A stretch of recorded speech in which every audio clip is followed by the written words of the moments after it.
இந்த யோக்கிய வர சொம்பெடுத்து உள்ள வைம்பம்ல. எப்படி ஈவே ராமசாமி நாயக்கர் வந்து பெரியார மாறினாரு? அந்த போர் உங்களுக்கு ஏன் தேவைப்படுச்சு? சமூகத்துக்கு உழைச்சாரு ஆயிட்டாரு.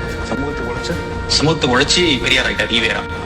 அம்பேத்கர் தான் இருக்காரு. சுவாமி விவேகானந்தர் இவங்கெல்லாம் எல்லாம் அவங்கெல்லாம் இருக்கும்போது தட்சணாமூர்த்தி கருணாநிதியா மாறாரு, கருணாநிதி கலைஞர் மாறாரு, இங்கே வந்து ராமசாமி பெரியார மாறாரு. அப்போ உங்க ரெண்டு ராமசாமி மட்டும் எப்படி பெரியார் ஆனாலும் போன மாசம் தான் கேட்டாப்ல.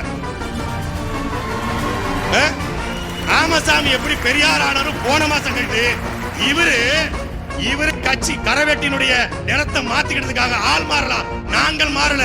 ஆமா, நாங்கள் பெரியாரை கொண்டாடினோம், பெரியாரை புகழ்ந்தோம், பெரியாரை பெருமையாக பேசினோம், பெரியாரை படிக்கிறதுக்கு முன்னாடி பேசுறோம், பெரியாரை மறு வாசிப்பு உட்படுத்தினோம். எப்பொருள் யார் யார் வாய் கேட்பினும் அப்பொருள் மெய்ப்பொருள் காண்பது அறிவு என்று எங்கள் பாட்டன் வள்ளுவன் சொன்னது போல பெரியாரை மறு வாசிப்பு உட்படுத்தினோம்.